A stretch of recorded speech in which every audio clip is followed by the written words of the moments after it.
What is the good word? Kawhi Leonard is traded back to the Raptors. I mean, we had the rumblings on social media, the Shams post, Chris Haynes. I believe like everybody started reporting it after a while. But Kawhi is back in a Raptors uniform. I think that the compensation's pretty fair. We don't know the picks, I guess, the specifics on the picks, which could be a big deal to some people. I think it's somewhat a big deal, especially if it's far, far out in the future, because from the other Shams posts and his ESPN writing and the little interview he did on TV, it seems like they're going to extend him until the 2029 season, and he wants to retire a Raptor. But that being said, the trade is Ingram, Grady Dick, two unprotected, from my understanding, unprotected first round picks, one pick swap, which would likely be in the Clippers' favor, in 2 seconds. All for Kawhi to return to Toronto. Now, we don't know what picks. They own all of their picks from this upcoming draft 2033, which means that it could be 27-29 or 29-31. If I'm the Clippers, I'm probably asking for 29-31 and then maybe swapping 2030 or 2032. If I'm the Raptors, I'm hoping that I sent them 27, 29, and 28 swap because you're going to be good for those years. All that being said, I feel like it's a pretty good haul for the Clippers. They of course could move Brandon Ingram in another deal. You know, he's a guy who gives some scoring punch. But I want to talk about the Raptors before I talk about the future of the Clippers. The Raptors have a lot of good players under salary. You know, Scotty Barnes obviously going to be the co-star, I guess, to Kawhi. It's been kind of Scotty's team in my eyes these past few years, but it's going to be Kawhi, Scotty, Emmanuel Quickly, R.J. Barrett, and Jakob Poeltl. That'll likely be a variant of the starting five. I think there's a world where maybe you run Kawhi, Scotty, Colin Murray, Boyles if CMB's perimeter game improves more than what it was this past season. But this team is going to get rebounds. They're going to get rebounds that you've never seen rebounded before. They've got so much size at every position, I guess besides point guard, because IQ's 6'2", but there's a chance that maybe they try to go out and trade for a different point guard because it is a position they need depth in my opinion. They don't have extreme point guard depth. They have Elijah Martin, Chucky Hepburn this past season, you know, Jamal Shed, and Emmanuel Quickly. And I like Shed and Quickly the most. But I think that, you know, I wouldn't be surprised personally if they went out and looked for a consistent in quotes point guard. Or maybe tried to split some salary. But I would say outside of that core six, you have Jacoby Walter. They're probably going to try to bring Mamu back, but I've seen that Sandro's had some interest. I'm not positive that AJ Lawson is under contract this season. I know they brought Trace Jackson Davis back. I know they're going to bring Jamal Shed back from everything I've read. And then the other end of the bench guys that they could potentially bring back, extend, do whatever, are Mobo, Jameson Battle, AJ Lawson, who I believe I already mentioned. Then Elijah Martin, Chucky Hepburn, and their rookies that they're bringing in. Alan Graves, a little bit of a sleeper. Alan Graves is solid, 6'8" wing. There's potential for Alan Graves to be a Swiss Army knife. A guy that can do a little bit of everything off of the bench or in a starting lineup. But I think he could be really, really fun as a player because he's so young. He's 19. I think he's going to turn 20 in the NBA season, if I'm not mistaken. He's got a pretty good wingspan. He's not.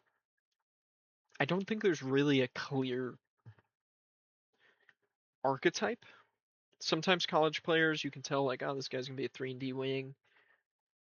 But sometimes you, at least for me, when I'm looking at college players, Alan Graves kind of strikes me as a guy that could fit any role that the Raptors seek out. But that would be talking a lot about Alan Graves. This team, Kawhi is a great perimeter player. It's another ball handler. It gives Scotty Barnes more room. There were times last season, especially, you know, anytime it was like just Scotty, on the floor as like the primary or only ball handler, you could tell because teams would flock to him defensively. And this will give him more room to create. Probably at sometimes put the second best defender on him. And he can get downhill. Crafty finisher, maybe not crafty. That's the word I'm looking for. He's strong. He's slender, but he's strong. So sometimes he's able to sneak in between two defenders just by being a skinnier player. And then sometimes he's able to dominate guys physically. I mean, he's 237 pounds. This is listed weight. It's a big human. I think it'll be a really good fit. Scotty's playmaking will very much be maximized with a guy like Kawhi Leonard, and I think they're going to feed very well off of each other.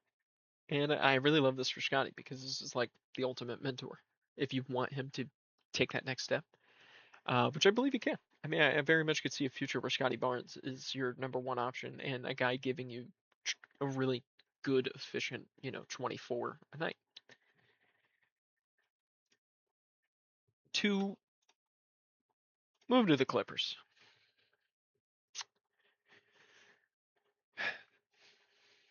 Letting PG walk was a tough decision that I feel like you kind of had to make.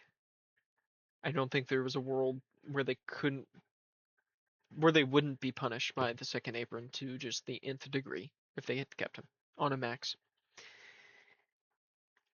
The Harden trade sealed the deal to me.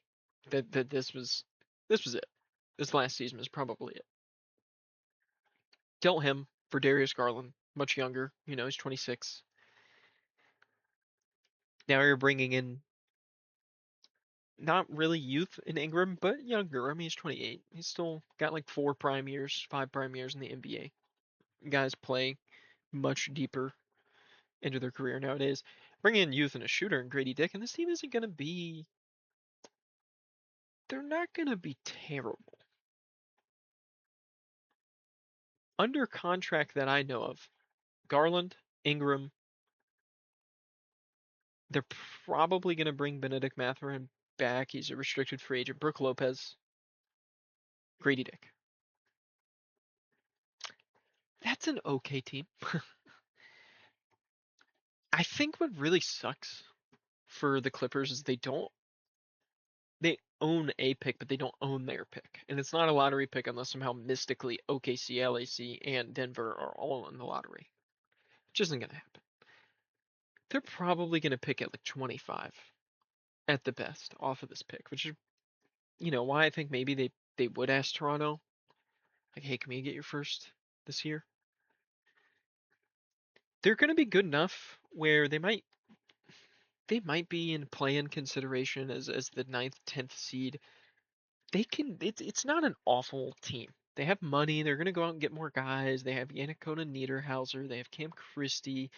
I Grady Dick. They have intriguing younger dudes. If Derrick Jones Jr. is still under contract this year, which I can't think of his full contract off of the dome because I'm doing this off of the dome right now,